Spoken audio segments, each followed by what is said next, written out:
So, ఈ సినిమాలో మీరన్నట్టుగా ఫ్యామిలీ అందరూ కలిసి చూడొచ్చు అని అన్నారు. కాకపోతే చాలా కొన్ని సీన్స్ అన్నీ ఇంటెన్స్‌గా ఉన్నాయి సార్.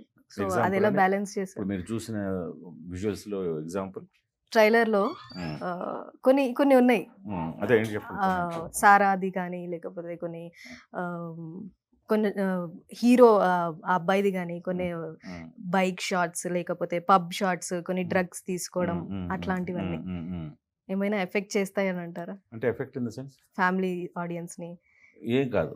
ఎందుకంటే హ్మ్. మీరు మెయిన్ ఒక తల్లి కథ కూడా చూస్తారు ఇందులో. ఇందులో మరి ఓకే. ఇవెలా చూసారో యూత్ పోకడలు ఇవన్నీ. ఇప్పుడు హ్మ్. యాక్టివిటీస్ మైనర్స్ ఇప్పుడు ఎక్కువగా అట్రాక్ట్ అవుతున్న విషయాలవన్నీ. ఆ! ఈ బైక్ రేసింగ్‌లు గాని, డ్రగ్స్ గాని హ్మ్. ఇవన్నీ. దానికి వాళ్ళెంత ఎఫెక్ట్ అవుతారో వాళ్ళ ఫ్యామిలీలు ఇంకా ఎక్కువ ఎఫెక్ట్ అవుతాయి. సో, హ్మ్. అందుకని ఫ్యామిలీలు ఖచ్చితంగా చూడాల్సిన సినిమా ఇది. ఓకే. ఫ్యామిలీల కోసమే తీసిన సినిమా యాక్చువల్‌గా ఇది. హుహు. సో, అందుకని ఫ్యామిలీలు ఒక్కసారి వాస్తవంగా ఓహో! ఇది వాస్తవ పరిస్థితులు. మన ఇంట్లో ఏం జరుగుతుంది? మన పిల్లలేం జేస్తున్నారు? వాళ్ళ ప్రైవేట్ స్పేస్ అని వాళ్ళకి వదిలేస్తున్నాం. కానీ అక్కడ ఏం జరుగుతుంది? అనే ఒక కాన్షియస్‌నెస్ వాళ్ళలో క్రియేట్ చేస్తది. ఓకే. సో, ఇది బేసికల్లీ పేరెంట్స్ కోసం అని అనుకోవచ్చా మెసేజ్? అదే అండి. ఇందాక నేను జెప్పాను గదా! అడాలసెన్స్ హ్మ్. పేరెంటింగ్. పేరెంటింగ్ కూడా చాలా మేజర్ పార్ట్ ఇందులో. హ్మ్. అందువల్ల మొత్తం ఫ్యామిలీస్ చూసి తీరాల్సిన సినిమా. ఓకే. హ్మ్. సో, ఈ జనరేషన్‌లో ఈ నైట్ లైఫ్ కల్చర్ గాని, పబ్ కల్చర్ గాని, సో, ఇవన్నీ స్టడీ చేసారా సార్ మీరు మామూలుగా?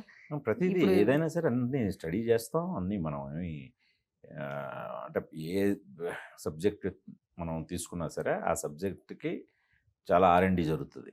హ్మ్. సో, దాన్ని తిరిగి రీక్రియేట్ చేయాలి గదా! హ్మ్. అందుకని ఇప్పటి ట్రెండ్స్ ఎలా ఉన్నాయి? ఇప్పటి పబ్ కల్చర్ ఎలా ఉంది? ఇవన్నిటిని బాగా స్టడీ చేసే ఇందులో డిపిక్ట్ చేయడం జరిగింది. ఓకే. సో, సార్ ఈ మీరింతకు ముందు ఇనీషియల్‌గా 'ఒక్కడు' టైంలో, ఆ టైంలో గాని, ఇప్పుడు గాని ఆడియన్స్‌లో ఏమన్నా డిఫరెన్స్ వచ్చిందంటారా? ఆడియన్స్‌లో ఎప్పుడు డిఫరెన్స్ రాదండి. మనలోనే డిఫరెన్స్ రావాలి. మనం మంచి కథలు తీయాలి. వాళ్ళు చూడడానికి సిద్ధంగా ఉన్నారు. సో, హ్మ్. ఇది రైట్ టైమ్ అనిపించింది. కంటెంట్ డ్రివెన్ ఫిల్మ్స్ చూస్తున్నారు. ఎందుకంటే, మోస ధోరణిలో ఉన్న పెద్ద హీరోల సినిమాలు కూడా రిజెక్ట్ చేస్తున్నారు. ట్రూ. సో, కంటెంట్ బావుందంటే కొత్తోళ్ళతో ఉన్న సినిమాని కూడా బ్రహ్మరథం పడుతున్నారు. అవును. సో, అందుకని మార్పు మేకర్స్‌లో రావాలి. ఆడియన్స్‌ని అందుకోవాలి మనం. ఆడియన్స్ చాలా అడ్వాన్స్‌గా ఉన్నారు. హ్మ్. సో, వాళ్ళని మనం అందుకునే స్పీడ్ గాని, ఇది గాని మనం పెంచుకోవాలి. హ్మ్. హ్మ్. కానీ ఇప్పుడున్న సోషల్ మీడియా ఈ రివ్యూస్ గాని, లేకపోతే ఆహ్, మౌత్ టాక్ అంటున్నాము. సో, ఇవన్నీ ఏమైనా సినిమాని ఎఫెక్ట్ చేస్తున్నాయా?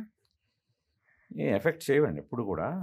ఇప్పుడు రివ్యూస్ గాని, ఈ రివ్యూస్ ఎప్పుడు హెల్పే అవుతాయి. రివ్యూస్. ఆ! రివ్యూస్ ఆల్‌వేస్ ఒక బాగున్న సినిమాకి ఎప్పుడు హెల్ప్ అవుతాయి. ఇంకా బాగోలేని సినిమాకి బాగోలేదని చెప్పిన తర్వాత దాన్ని మనం అయితే మార్చలేం. హ్మ్. సో, అందువల్ల నాకు రివ్యూస్ అనేవి హెల్ప్ అవుతాయని అనిపిస్తుంది. ఓకే.